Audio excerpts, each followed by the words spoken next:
बिस्मिल्लाहिर्रहमानिर्रहीम। अस्सलाम वालेकुम। उम्मीद है अल्लाह पाक के फ़ज़ल व करम से सब खैरियत से होंगे। तो ये तो है दूसरे दिन का व्लॉग। पहले दिन आपके साथ जैसे कि शेयर किया था, मेरे हस्बैंड बाहर गए थे यूके। तो अल्हम्दुलिल्लाह खैर आफ़ियत से वो अल्लाह पाक के फ़ज़ल व करम से पहुँच चुके हैं वहाँ।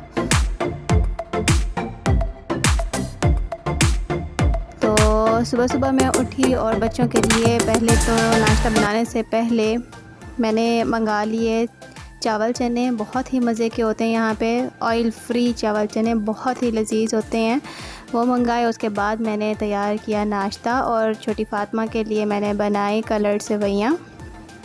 थोड़ा सा मैंने दूध लिया, 1 से 1.5 कप मैंने दूध लिया और उसमें मैंने हाफ़ से थोड़ी सी कम थी, वो मैंने ये सेवइयाँ गर्म दूध में डाली हैं और हस्बे ज़ायक़ा इसमें डाली है चीनी। साथ ही मैंने बच्चों के लिए पराठे बना लिए।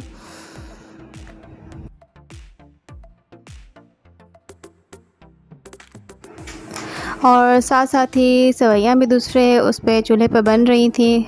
तो जैसे जैसे दूध गर्म होता जा रहा था, ये बहुत ही जल्दी बन जाती हैं, इंस्टेंट रेसिपी है। तो मैं फ़ातिमा भी बहुत छोटी है तो उसके लिए दूध का कुछ ना कुछ मैं या तो खिचड़ी या फिर दूध में कुछ ना कुछ मैं बना लेती हूँ। कभी सेवइयाँ नॉर्मल देसी सेवइयाँ बना लेती हूँ या फिर ये कलर्ड सेवइयाँ बना लेती हूँ या कस्टर्ड या इस तरह की कोई ना कोई चीज़ मैं उसके लिए बना लेती हूँ, कभी सूजी का हलवा। तो जी नाश्ता भी साथ साथ तैयार हो रहा था और फ़ातिमा के लिए भी मैं अलहदा से कुछ ना कुछ बना लेती हूँ। तो आज मैंने उसके लिए कलर्ड सेवइयाँ बनाई थी। सुना था मुश्किल होता है बहुत ज़्यादा हस्बैंड के बग़ैर गुजारना, तो मुझे तो पहले ही दिन बहुत मुश्किल हो रही है। कभी भी नहीं गए थे वो इतना दूर, और अब अगर गए हैं तो बहुत ही ज़्यादा दूर चले गए हैं।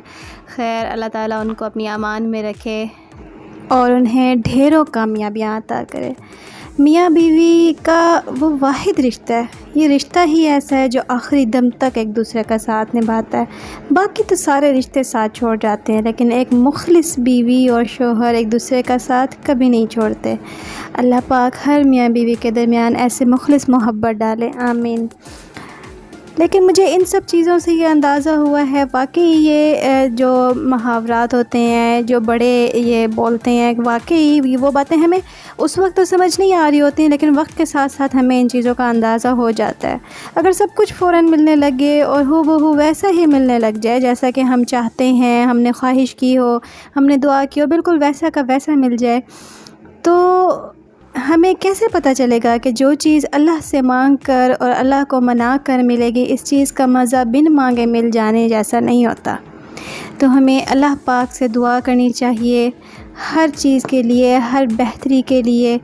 हर मुश्किल में हमें बजाय दूसरों के सामने हाथ फैलाने के, दूसरों को अपना दुख दर्द सुनाने के बजाय हमें अल्लाह पाक से मांगना चाहिए। अल्लाह से ही अपने दुख दर्द बयान करने चाहिए, उसी के आगे रोना चाहिए, उसी के आगे हाथ फैलाना चाहिए, क्योंकि वो वाहिद ज़ात है जो कभी आपका मजाक नहीं उड़ाएगी, कभी आपको किसी मुश्किल में अकेला नहीं छोड़ेगी। वो तो ऐसी ज़ात है जो बिन मांगे अता करती है।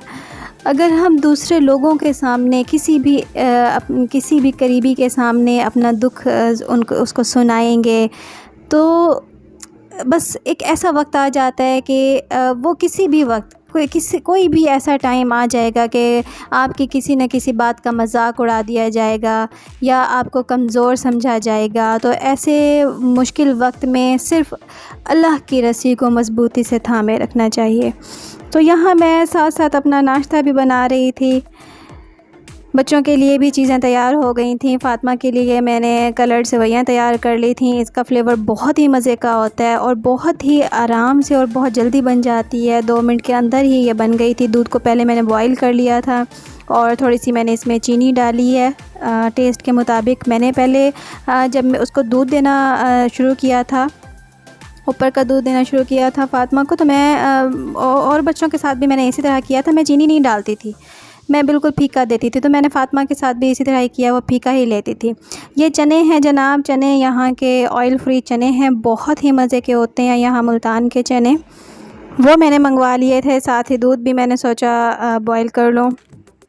बच्चे भी सो के अब उठ चुके थे। ये है जी हमारी लाडली मिशो, बड़े मज़े से ये सोई हुई थी। और अगर इसको प्यार कर रहे हो और इसको हाथ फेर के सहला रहे हो तो ये देखिए, अगर हाथ रोका है तो ये फ़ौरन से कहती है कि नहीं मुझे दोबारा करो, दोबारा मेरे साथ ऐसे करो। तो बहुत ही लाडली है और तंग करने वाली तो बिल्कुल ही नहीं है। और फ़ातिमा भी बैठी इंजॉय कर रही है। उसके बाद बच्चों ने गए थे, बच्चों को थोड़ी देर आउटिंग के लिए लेके गए थे, तो उन्होंने थोड़ी सी मस्तियाँ की, झूले झूले। दरख्त के ऊपर एक झूला बांधा हुआ था तो बच्चों ने इंजॉय किया।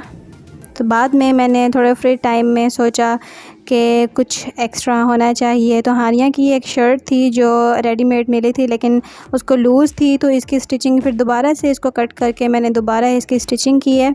और सोचा कि कुछ एक्स्ट्रा भी होना चाहिए, तो यहाँ थोड़ी सी जो ये सर्कल थे, सोचा मैंने यहाँ पे, पहले मैंने सोचा था कि मैं यहाँ शीशे लगा लूँ, लेकिन उससे बेहतर लगा कि मैं इस पर थोड़े से मैंने सितारे ऐड कर लिए थे। तो बाबा जानी के जाने के बाद नेक्स्ट डे ये फ़ातिमा की कुछ पिक्चर्स हैं जो लास्ट टाइम की मैंने ली हैं, आखिरी दिन की ही।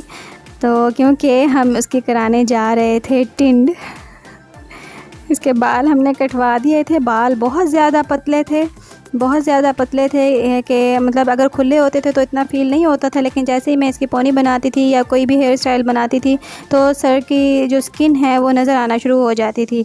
तो अभी छोटी है, इसके बाबा को तो बिल्कुल पसंद नहीं था कि बच्चों के बाल कटवाए जाएँ, उनको तो बिल्कुल भी पसंद नहीं है कि गंज करा दी जाए या टिंड करा दी जाए। बच्चियाँ, अब छोटी बच्चियों के भी अगर थोड़े से बड़े बाल हों, हेयर स्टाइल बने हुए हों तो अच्छे लगते हैं। तो ये तो काम हो गया जी फ़ातिमा का, बाल कट गए। और वो इतनी ज़्यादा नाराज़ हो गई थी, बहुत उसे गुस्सा आया हुआ था, सख्त नाराज़ थी वो सबके साथ कि मेरे बाल क्यों काटे हैं, ना ना ना, इस तरह की आवाज़ें लगा के उसने सबको परेशान किया हुआ था। काफ़ी देर वो रोती रही थी। हालांकि जब हानिया छोटी थी उसकी हमने टिंड करवाई थी तो उसके बाल कटवाए थे, तो उसने तो चुप करके करवा लिए थे। थोड़ा सा टाइम उसको फ़ील हुआ था, बाकी उसे पता ही नहीं था। फ़ातिमा को तो बहुत फ़ील हुआ था। चले जी, नेक्स्ट डे का भी ये है कि नेक्स्ट डे जो कज़न्स हैं अली और कासिम, उनके बाबा ने भी, मतलब मामू ने भी उनकी टिंड करा दी थी। तो बस जी, अब बच्चों को राज़ी करने के लिए क्या करना था, ऑब्वियसली उनके फेवरेट फ़्राइज़ बच्चों के लिए फिर बनाए थे। फ़्राइज़ बहुत सारा केचप डाल के उनके फ़्राइज़ बनाए हैं, उनके लिए एंजॉय किया उन्होंने। तो उनके बाबा जानी से रब्ता हो गया था, अल्हम्दुलिल्लाह, शुक्र है कि वो दोहा एयरपोर्ट पहुंच गए थे। पहली फ़्लाइट तो हो गई थी, खैरियत से वहां पे लैंड कर गई थी, तो खैरियत से पहुंच गए थे। और वहां एयरपोर्ट का ये कुछ उन्होंने छोटे शॉर्ट्स बना के, कुछ वीडियोस बना के उन्होंने सेंड की थी, तो हम भी यहाँ पे देख रहे थे। बच्चे भी बहुत खुश हुए बाबा को देख। किधर हो अब्दुर्राफ़े हानिया, देखो बाबा किधर पहुँचे हुए हैं। बाबा तो दूसरे मुल्क पहुँच गए हैं, पाकिस्तान से। फिर हम ड्यूटी करने लगे हैं के बाद। और बाबा से उन्होंने बात भी की थी, वीडियो कॉल भी की थी, ऑडियो से भी उनकी बात हो गई थी। तो बच्चे तो रिलैक्स हो गए और उनको उस तरह फ़ील ही नहीं हो रहा था कि वो इतना दूर गए हुए हैं। उनको तो यही लग रहा था बाबा जैसे ड्यूटी पे जाते हैं तो उसी तरह ही बाबा ड्यूटी पे गए हुए हैं। और जहाज़ को देखकर तो अब्दुर्राफ़े इतना खुश हो गया था, उसको एरोप्लेन बहुत पसंद है, वैसे ही वो एरोप्लेन देखता है तो इतना खुश हो जाता है। तो जब उनके बाबा ने जब वीडियो भेजी तो वो बहुत खुश हो गए कि वाह, बाबा तो एरोप्लेन में बैठे हैं। तो छोटे छोटे क्लिप उन्होंने जो बनाए थे वो हमारे साथ उन्होंने शेयर किए। तो ये एक व्यू था एरोप्लेन से, उन्होंने एक छोटा सा क्लिप बना के भेजा था, बहुत ज़बरदस्त। इसी तरह एरोप्लेन में उनका खाना और किस तरह उनका थोड़ा बहुत टाइम वो स्पेंड हुआ वहाँ पे। तकरीबन 3.5 घंटे की फ़्लाइट थी। तो इतने टाइम में हमारी उनके साथ बात नहीं हुई थी, तो मेरे लिए तो वो बहुत परेशानी का टाइम था। मैं बहुत ज़्यादा परेशान हुई थी और अल्लाह पाक से मुसलसल दुआ करती रही थी कि अल्लाह पाक खैरियत से उनको पहुंचाए। तो फिर लैंडिंग का ये थोड़ा सा व्यू उन्होंने बाद में, जब वो लैंड कर चुके थे, तो फिर उन्होंने हमें ये सारी छोटी जो उन्होंने शॉर्ट्स बनाए थे, तो थोड़ी वीडियो या फिर वो हमें सेंड करते रहे थे। खैर, बच्चों की भी साथ साथ मस्तियाँ चलती रही थी, तो सोचा कि आपके साथ भी ये लम्हात अपने शेयर करूं।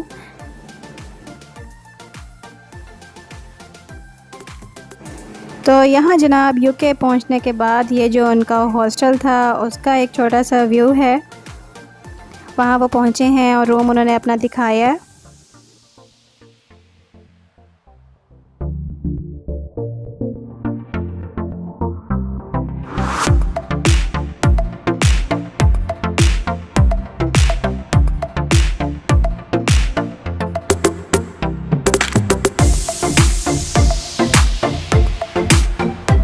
तो रेस्ट करने के बाद जनाब अगले दिन फिर उन्होंने कुछ सामान परचेज़ किया, जो ज़रूरत की चीज़ें थी वो उन्होंने ख़रीदी। कुछ तो अभी फ़र्स्ट डे था, अभी उनको इतना आइडिया नहीं था वहाँ की जगहों का, तो ऑनलाइन उन्होंने ये चीज़ें मंगवा ली थी, कुछ खाने पीने की और थोड़ा बहुत ज़रूरत का सामान जो था वो उन्होंने मंगवा लिया। ये सारा उन्होंने हमारे साथ किया शेयर। और वहाँ तो उन्होंने कुकिंग भी खुद करनी थी। ऑब्वियसली खाना बना बनाया भी मिल जाता है, लेकिन वो डेली बेसिस पे तो नहीं खाया जा सकता ना, बाहर से बना बनाया। और इनको तो वैसे ही आदत थी कि घर में पका पकाया खाना हो, घर का पका हुआ हो, बाहर का ये बहुत ही कम यूज़ करते थे।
तो ये सब थी ज़रूरत की चीज़ें जो फ़िलहाल उन्होंने फ़र्स्ट ऑनलाइन शॉपिंग वहाँ पे की थी।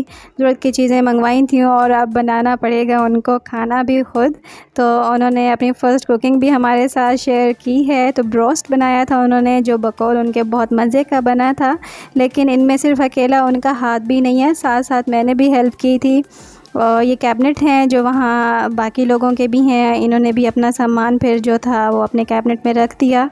और उसके बाद नेक्स्ट खाना इन्होंने बनाया था, ये चिकन को इस तरह इन्होंने यखनी की तरह बना लिया था, यखनी सालन मिक्स। तो बकौल उनके बहुत मज़े का बना था। और ये जो बर्तन थे ये भी इन्होंने वहीं से ही परचेज़ किए थे। एक दिन तो फ़र्स्ट डे तो ऑनलाइन मंगवा लिया था इन्होंने खाने पीने का थोड़ा बहुत सामान, बाकी फिर जाके वो ले आए थे। तो यहाँ मैंने भी शाम में थोड़ी सी सैलड बना ली थी।